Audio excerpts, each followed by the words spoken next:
कुछ भगवान ही हैं ऐसा स्वीकार कर लेना सर्वश्रेष्ठ साधन है। 8वां अध्याय अक्षर ब्रह्म योग। अंतकालीन चिंतन के अनुसार ही जीव की गति होती है, अतः मनुष्य को हरदम भगवान का स्मरण करते हुए अपने कर्तव्य का पालन करना चाहिए, जिससे अंतकाल में भगवान की स्मृति बनी रहे। 9वां अध्याय राजविद्या राजगुह योग। सभी मनुष्य भगवत प्राप्ति के अधिकारी हैं, चाहे वे किसी भी वर्ण, आश्रम, संप्रदाय, देश, वेश आदि के क्यों न हो। 10वां अध्याय विभूति योग। इस संसार में जहां भी विलक्षणता, विशेषता, सुंदरता, महत्ता, विद्वता, बलवत्ता आदि दिखे, उसे भगवान का मानकर भगवान का ही चिंतन करना चाहिए। 11वां अध्याय विश्व रूप दर्शन योग। इस जगत को भगवान का ही स्वरूप मानकर प्रत्येक मनुष्य भगवान के विराट रूप के दर्शन कर सकता है। 12वां अध्याय भक्ति योग। जो भक्त शरीर, इंद्रियां, मन, बुद्धि सहित अपने आप को भगवान के अर्पण कर देता है वह भगवान को प्रिय होता है। 13वां अध्याय क्षेत्र क्षेत्रज्ञ विभाग योग। इस संसार में जानने योग्य केवल एक परमात्मा तत्व ही है, उसको जानने पर अमरता की प्राप्ति हो जाती है। 14वां अध्याय गुण त्रय विभाग योग। संसार बंधन से छूटने के लिए सत्व, रज और तम इन तीनों गुणों से अतीत होना जरूरी है। अनन्य भक्ति से मनुष्य इन तीनों गुणों से अतीत हो जाता है। 15वां अध्याय पुरुषोत्तम योग। इस संसार का मूल आधार और अत्यंत श्रेष्ठ परम पुरुष एक परमात्मा ही है, ऐसा मानकर अनन्य भाव से उन्हीं का भजन करना चाहिए। 16वां अध्याय दैवासुर संपद विभाग योग। दुर्गुण दुराचारों से मनुष्य 84 लाख योनियों और नरकों में जाता है और दुख पाता है, अतः जन्म मरण के चक्कर से छूटने के लिए दुर्गुण दुराचारों का त्याग करना आवश्यक है। 17वां अध्याय श्रद्धा त्रय विभाग योग। इस संसार मनुष्य श्रद्धा पूर्वक जो भी शुभ कार्य करे उसे भगवान का स्मरण करके और उनके नाम का उच्चारण करके ही आरंभ करना चाहिए। 18वां अध्याय मोक्ष संन्यास योग। सब ग्रंथों का सार वेद हैं, वेदों का सार उपनिषद हैं, उपनिषदों का सार गीता है और गीता का सार भगवान की शरणागति है। जो अनन्य भाव से भगवान की शरण हो जाता है उसे भगवान संपूर्ण पापों से मुक्त कर देते हैं। नारायण नारायण नारायण। हाँ, आप सुनो। बहुत बढ़िया। डिम डिम घोष सुनो गीता का, घोष करो जगवासी। आप अंश हो अविनाशी के, सब संसार विनाशी। अविनाशी होकर भी तुम अपना स्वरूप बिसराए। अहंकार ममता कर इसमें घर परिवार बसाए। अविनाशी होकर भी तुम अपना स्वरूप बिसराए। अहंकार ममता कर इसमें घर परिवार बसाए। झूठा है संबंध यहाँ का, सच्चा कभी न मानो। देह देही का भेद समझ कर सत्य तत्व पहचानो। जो कुछ जग में मिला हुआ सेवा कर कर्ज चुकाओ। बदले में कुछ भी मत चाहो, अभी मुक्त हो जाओ। बहता है संसार निरंतर, उसके संग न बहिए। प्रभु से नित संबंध आपका, शरणागत हो रहिए। मानव मात्र सभी का हित कर, यह आदेश हमारा। सच्ची बात मान लोगे तो हो कल्याण तुम्हारा। जय गीते जय गीते, जय जय जय मागीते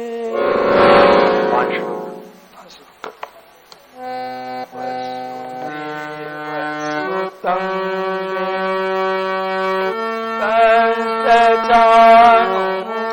कंसचाणूरमर्दनम् वसुदेवसुतं देवं कंसचाणूरमर्दनम् देवकी परमानन्दम् कृष्णं वन्दे देवकी परमानन्दम् कृष्णं वन्दे जगद्गुरुम् अजोऽपिसन्नव्ययात्मा भूतानामीश्वरोऽपि सन् अजोऽपि सन्नाव्यात्मा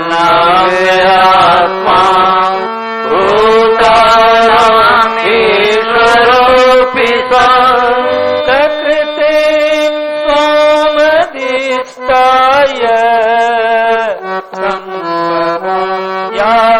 सम्भवाम्यात्ममायया प्रकृतिं स्वामधिष्ठाय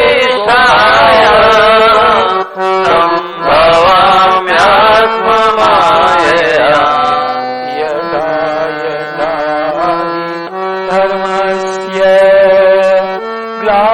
ग्लानिर्भवति भारत यदा यदा हि धर्मस्य ग्लानिर्भवति भारत अभ्युत्थानमधर्मस्य तदात्मानं सृजाम्यहम् अभ्युत्थानमधर्मस्य तदात्मानं सृजाम्यहम् परित्राणाय साधूनां विनाशाय च दुष्कृताम् परित्राणाय साधूनां विनाशाय च दुष्कृताम् धर्म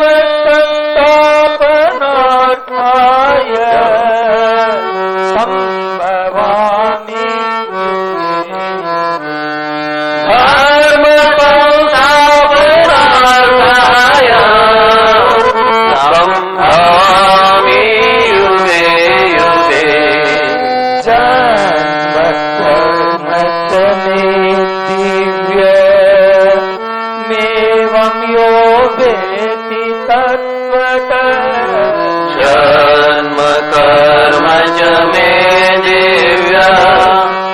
दिव्यमेवं यो वेत्ति तत्त्वतः त्यक्त्वा देहं पुनर्जन्म नैति मामेति ज्ञात्वा देहं पुनर्जन्म नैति मामेति कुर्युः वीतरागभय क्रोधा मान्मया मामुपाश्रिता वीतरागभयक्रोधा मन्मया मामुपाश्रिताः बहवो ज्ञानतपसा समद्भावमागता बहवो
राम यह प्रवचन परम श्रद्धेय स्वामी जी श्री राम सुखदास जी महाराज द्वारा 14 जुलाई 1993 को प्रातः लगभग 5 बजे मुरली मनोहर द्वारा बेनासर में हुआ। राम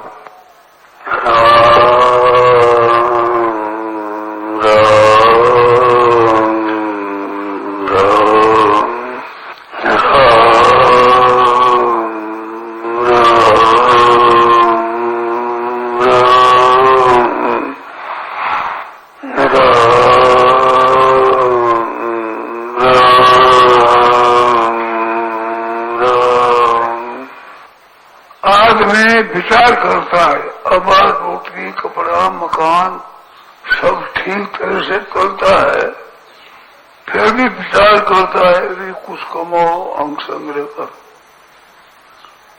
पर मैं महीना 2 महीना 12 महीना का धान भी है, सब चीज भी है, फिर भी कहते हैं अगाड़ी विचार करो। तो ये जो अगाड़ी का विचार करते हो तो मरने के बाद का भी विचार आवश्यक है कि नहीं?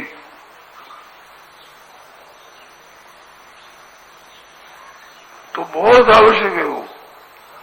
यहाँ रहते हुए तो उधार भी दूसरा ले सकते हैं, परिचित है, कर्जा भी ले सकते हैं, सहायता भी ले सकते हैं, इतने पर भी कमाने की आवश्यकता रहती है। तो वहां तो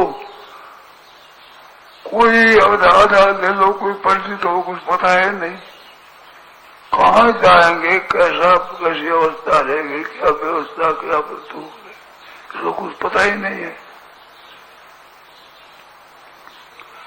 तो उसका तो जरूर अपना को विचार करना चाहिए ना। उस तरफ से सफाई गफल रहने, गफल रहने, गफल बना अच्छा नहीं है।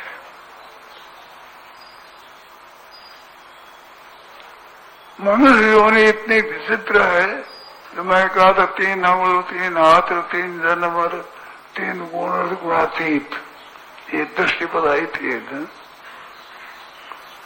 तो इनसे भी विलक्षण बात है कि गुणातीत तत्व को प्राप्त कर सकते हैं हम, जिनमें गुणों के आबद्ध भी न रहे, त्रिलोकी से ही अतीत चीज, उसकी प्राप्ति का यहाँ मौका है, जिसमें भी भारतीय संस्कृति है, बहुत गहरी है।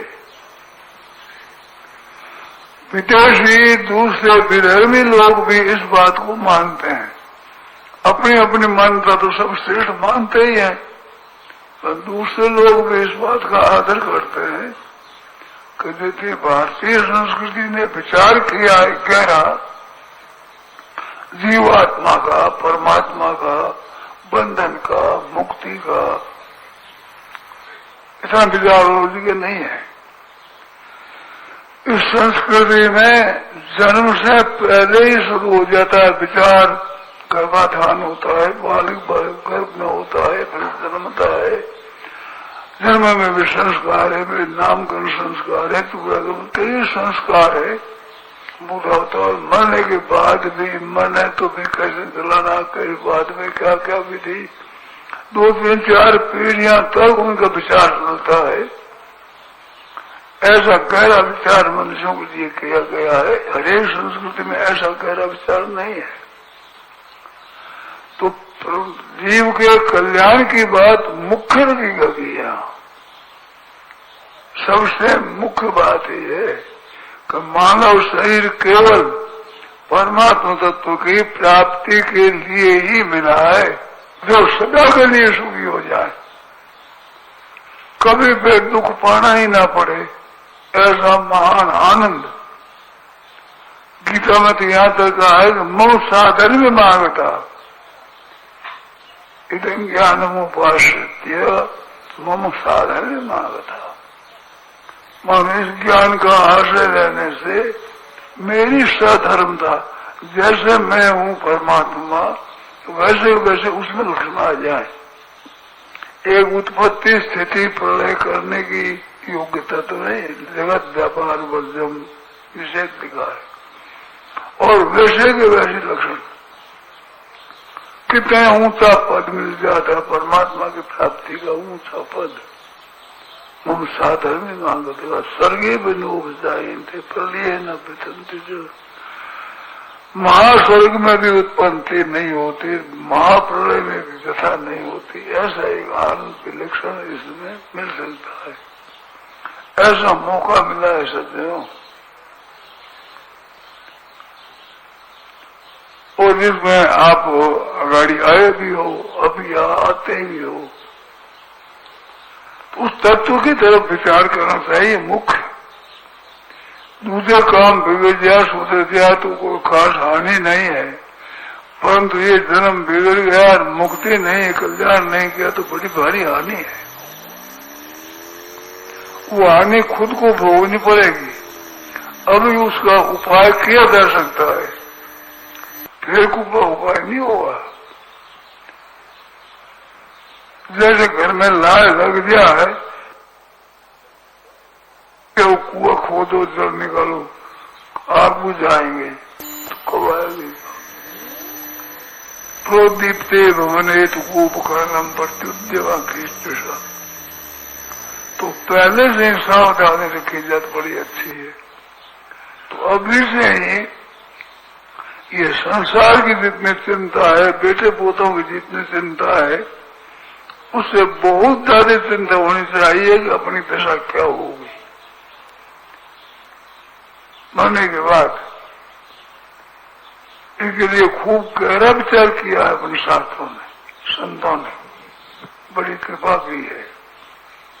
अपने को तो बनी बनाई रोटी मिलती है, उन लोगों ने विचार किया है, अपने लिए ठीक वैसी बातें पड़ी है, उसमें जैसा आप चाहो वैसा आप कर सकते हो।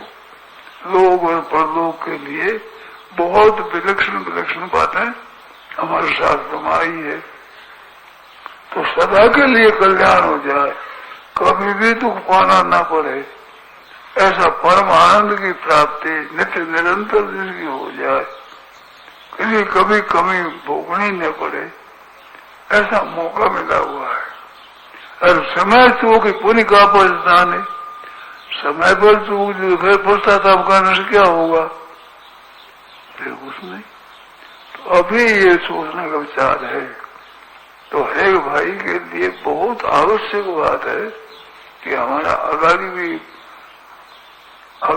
हमारा गमन होगा, जाएंगे तो वहां गति अच्छी होनी चाहिए हमारी। वो गति आपके अभी स्वभाव पर निर्भर करती है। स्वभाव जितना शुद्ध बन जाएगा वो नीच ध्वनि में जा नहीं सकता, जाएगा तो वहां काम कर नहीं सकेगा, तो उस ध्वनि में जा ही नहीं सकता, नरकों में जा ही नहीं सकता। शंकराचार्य में लिखा और भी लिखते हैं, भगवद गीता किंचित अर्हिता गंगा जल लव कणिका पीता ये ना कारी मुरारे हरता तस्य यम कंकुरते चरता।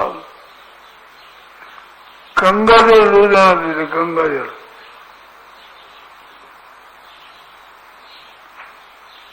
तो थोड़ा सा भी गंगा जल लो कणिका पीता। और गंगा गीता जी का अभ्यास कर लिया है थोड़ा भी, जिसमें 5 लोग अपने रोजाना याद कराते हैं, ये 5 लोग चलते फिरते आप याद कर ले, सीधी बात है। किंचित अधिकार गंगा जल लव कणिका पीता, एक बार भगवान का पूजन कर लिया, उसके जमराज की चर्चा नहीं होती। कितनी सुगम बात है, कितनी बढ़िया बात है।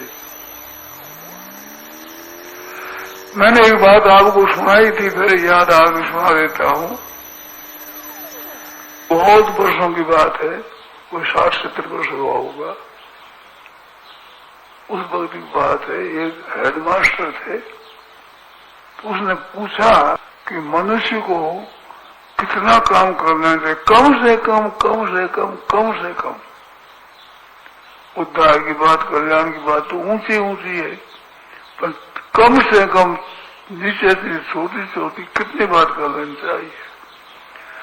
तो मैंने कहा कि कम से कम इतनी बात है कि मरकर पीछे मनुष्य हो जाए, मनुष्य से नीचे न जाए, इतना तो हो ही जाना चाहिए ना। उन्नति कर ले, परमात्मा की प्राप्ति कर ले, ज्ञान प्राप्त कर ले, जीवन मुक्त हो जाए, ये तो विशेष बात है। परंतु कम से कम है जिसे नीचे न गिरे। तो कहते उसका उपाय क्या है? तो मैंने कहा गंगा जी गीता जी का पाठ, गीता पाठ समायुक्तो मृतो मानुषताम व्रजेत गीताभ्यासम पुनः कृत्वा लभते मुक्ति उत्तम। गीता पाठ करने वाला है तो वो मर जाए तो कहते मनुष्य होता है। एक बात ध्यान देने की है, गीता पाठ करने से मनुष्य होता है तो इनके भरोसे ये नहीं पाप करो, अन्याय करो, झूठ कपट करो, बेईमानी करो, गीता पाठ कर लेंगे, ये नहीं है।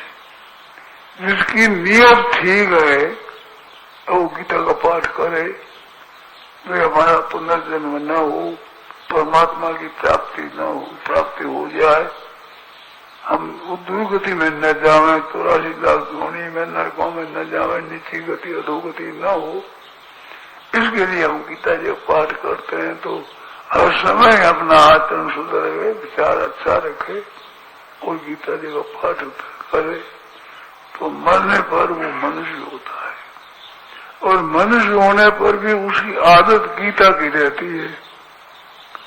तो गीता अभ्यासम पुनः वहां गीता का अभ्यास करके और मुक्ति को प्राप्त कर लेता है। तो इतना तो अभ्यास अपना होना ही चाहिए।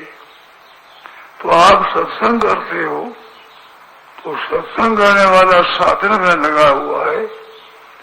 गीता कहती है कि नहीं कल्याण कृत कश्चित दुर्गतिन तात गच्छति। अर्जुन घबराए कि महाराज अंत में भगवान की याद न रहे तो उनकी क्या दशा होती है?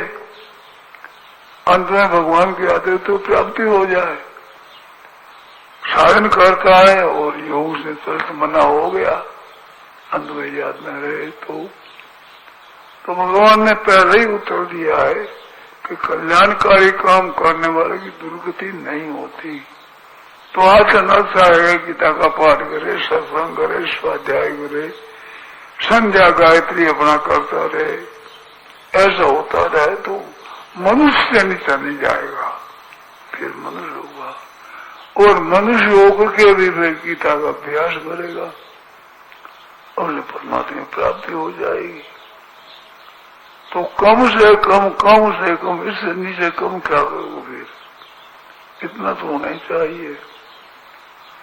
तो थोड़ा भी साधन में लगा है तो उसकी ऐसी गति ठीक होती है। तो गीता का पाठ याद करें, गीता याद करते हैं, रोजाना गीता का पाठ करने में, एक अध्याय की गीता का पाठ करने रोजाना 15 दिनों में पाठ हो जाए तिथि के अनुसार से, तो आज 10वां अध्याय, 11वां अध्याय, 12 के दिन 12, 13, 2 अध्याय, 13 दिन 14, 15, 2 अध्याय, 14 दिन 16, 17, 2 अध्याय, 3 अध्याय बचते हैं, 12, 13, 14, 15, 16, 3, 2 अध्याय करने। अमावस्या पूर्णिमा को 18वां अध्याय करने। तिथि घटती है तो 7वां 8 एक दिन करने, बढ़ जाए तो 16, 17, 2 दिन करने। इसलिए 15 दिनों में गीता का पाठ हो जाए तो भगवान ने कहा है कि गीता का पाठ जो ठीक करता है, अध्यक्ष्यते एवं धर्म्यम संवाद मावयो ज्ञान यज्ञ न त्राणम इष्ट। मैं ज्ञान यज्ञ से पूजित हो जाता हूँ। खूब ध्यान देकर गीता पाठ करो। ध्यान क्या दें? लिखा हुआ तो पहले श्लोक है, पीछे अर्थ लिखा है, मैं पाठ करने वालों को विशेष सावधानी के लिए बात कहता हूँ। पहले उसका अर्थ समझे, अर्थ पढ़े, पहले अर्थ पढ़ करके फिर गीता का श्लोक पढ़े। अर्थ में ये शब्द दिखाई का अर्थ ये है, शब्द का अर्थ ये है, इसका शब्द का अर्थ ये है, उन शब्दों का फिर वो गीता पढ़े तो गीता के मूल पर अर्थ आने लग जाएगा। रोजाना 5-7 लोग ऐसा कर ले और रोजाना पाठ करे तो पहले 68 गीता का पाठ करे तो गीता का अभ्यास हो जाएगा। तो गीता पाठ समय जुगता है मृतो मानस नाम रजित मनुष्य की जोनी हो जाए।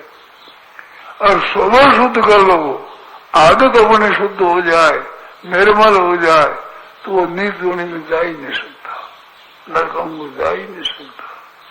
तो आप लोग सत्संग करने वाले हो तो खूब सावधानी रखो, पाप कर्म न हो, अन्याय कर्म न हो, झूठ कपट बेईमानी ठगी धोखेबाजी विश्वासघात आदि जो बड़े बड़े पाप है ऐसा कोई पाप न हो।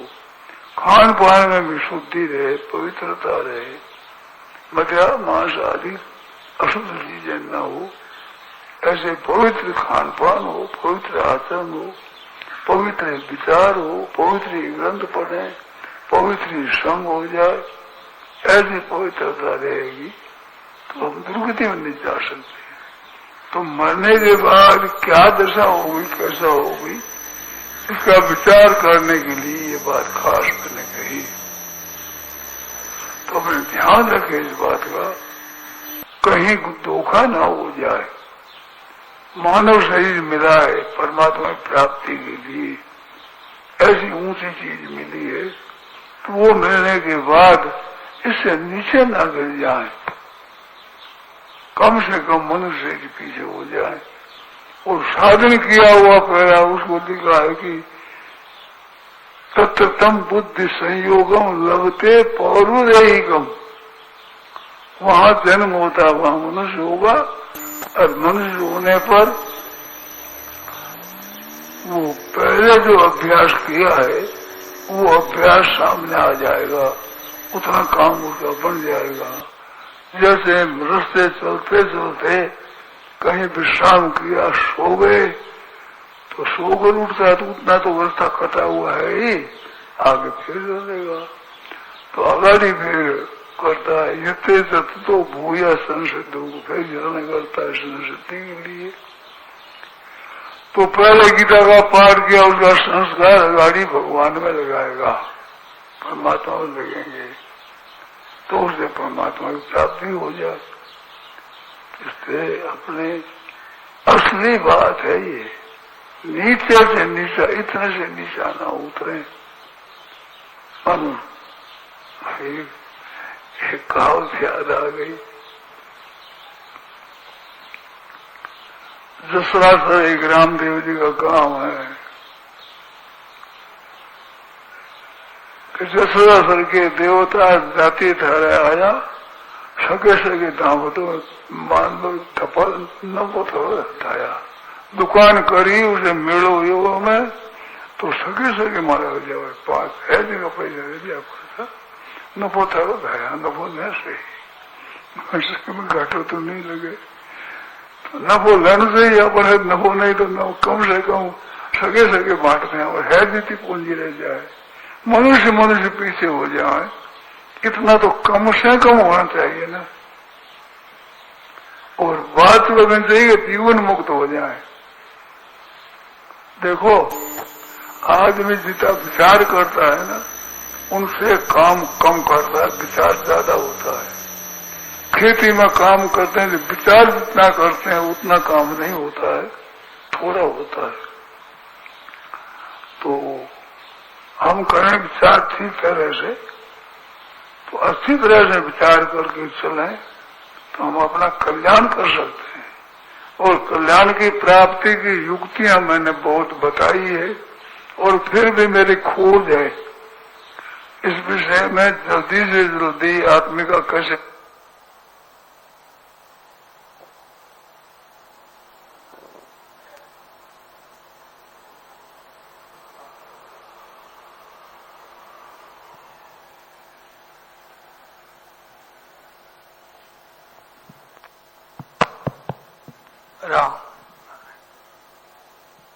नारायण नारायण नारायण।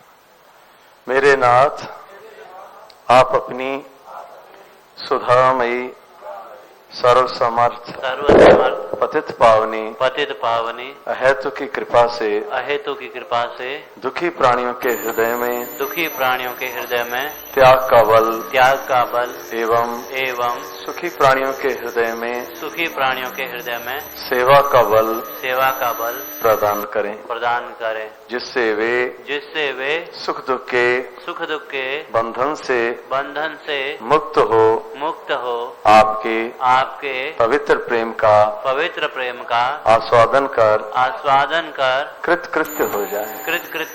हे नाथ, हे मेरे नाथ, मैं आपको भूलूं नहीं। नारायण नारायण नारायण नारायण। तो अभी हम स्वामी जी महाराज जी की परम पवित्र कल्याणकारी वाणी सुन रहे थे, और स्वामी जी की बातें सुनने से ये हम सबका अनुभव है कि कितना चेत होता है, कितनी सरलता से, सुगमता से महाराज जी हमारे जीवन का जो वास्तविक लक्ष्य है उसकी ओर हमारी दृष्टि डलवा रहे हैं।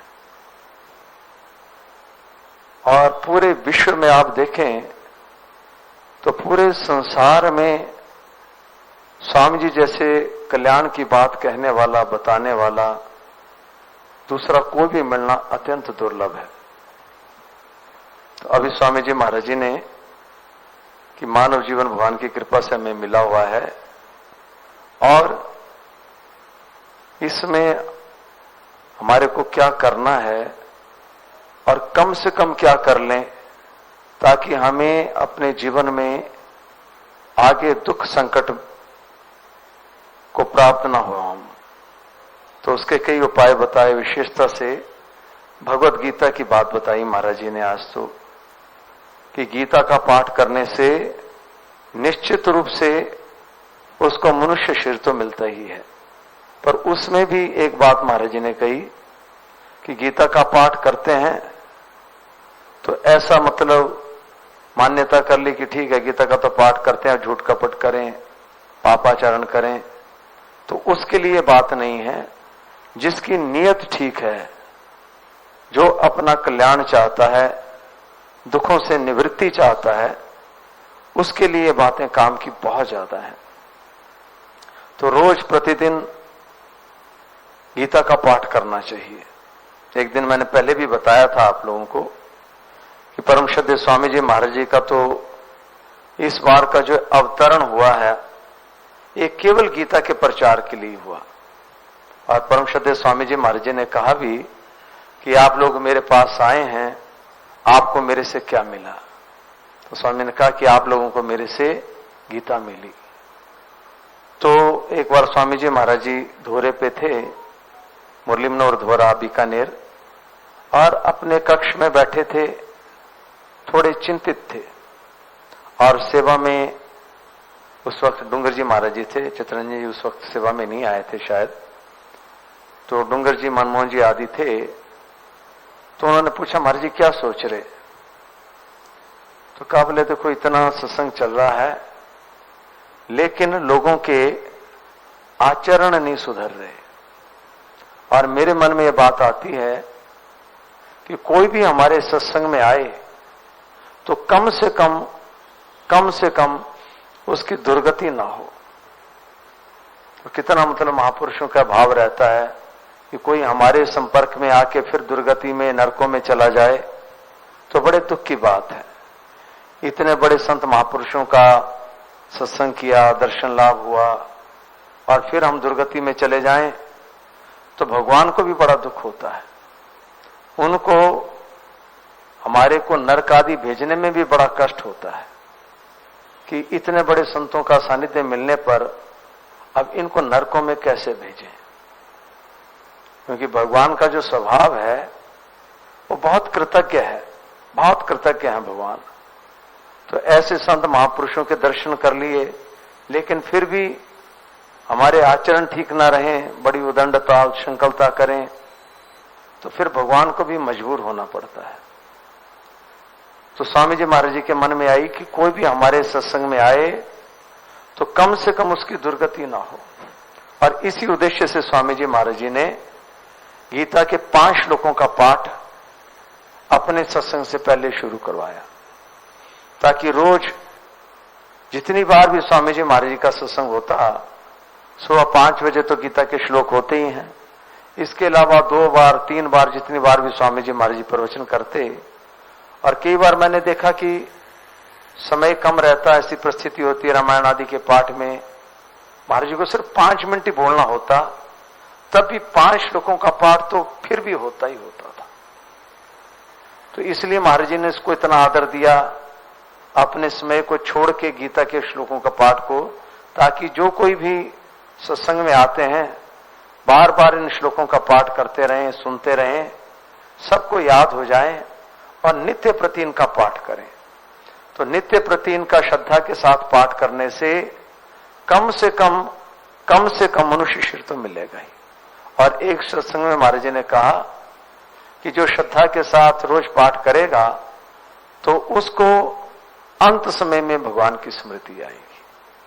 5 श्लोकों का पाठ करने में 2-2.5 मिनट लगते हैं, और इतने में ही अंत में भगवान की स्मृति आ जाए तो कितना सस्ता सौदा है।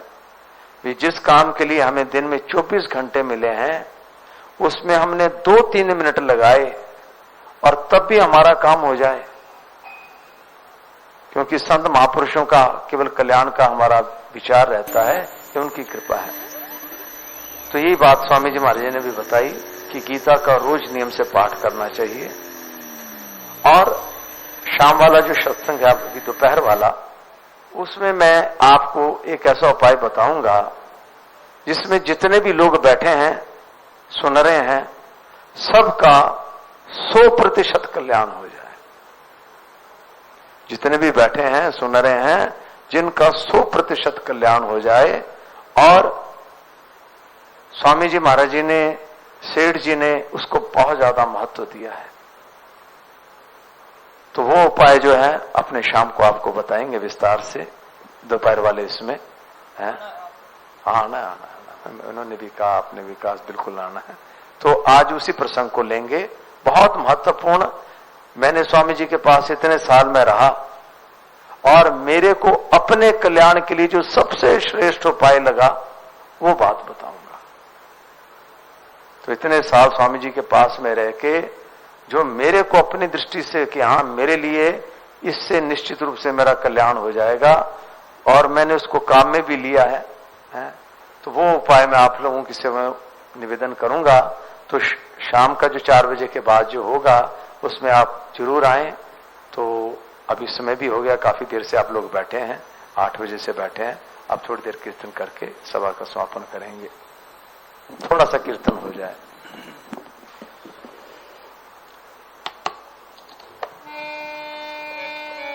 गोविंद हरे गोपाल हरे गोपाल हरे, जय जय प्रभु दीन दयालु हरे, जय जय प्रभु दीन दयाल हरे।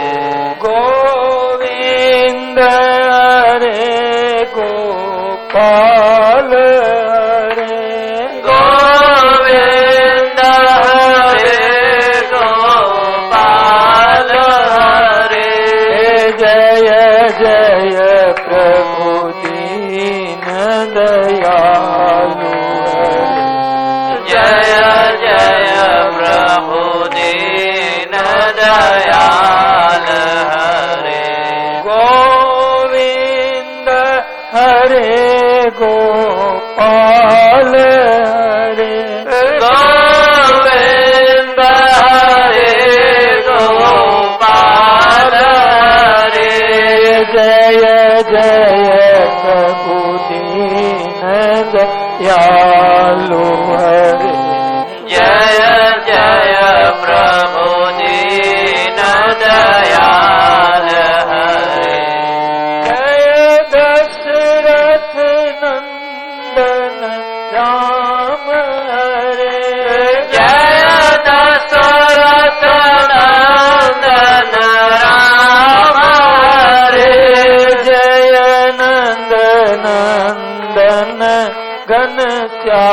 श्याम हरे जय नंद नंदन घन श्याम हरे जय गोविंद हरे गोपाल हरे गोविंद हरे गोपाल हरे जय जय प्रभु दीन दयाल हरे जय जय प्रभु दीन दयाल हरे जय जय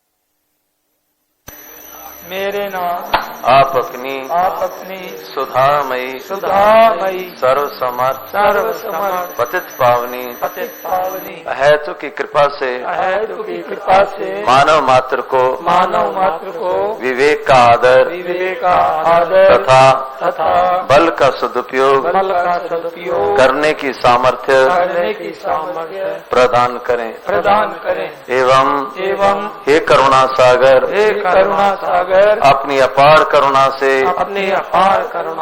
शीघ्र ही राग द्वेष का नाश करें सभी का जीवन सेवा त्याग प्रेम से परिपूर्ण हो जाए हे नाथ हे मेरे नाथ मैं आपको भूलूं नहीं श्यावर रामचंद्र भगवान की जय मोर मुकुट वंशी वाले की उमापति महादेव की पंसुत हनुमान जी महाराज की अनंत कोटि सौ संत महात्माओं की गीता गंगा गौ माता की आज के आनंद की ओम नमः पार्वती पते हर हर महादेव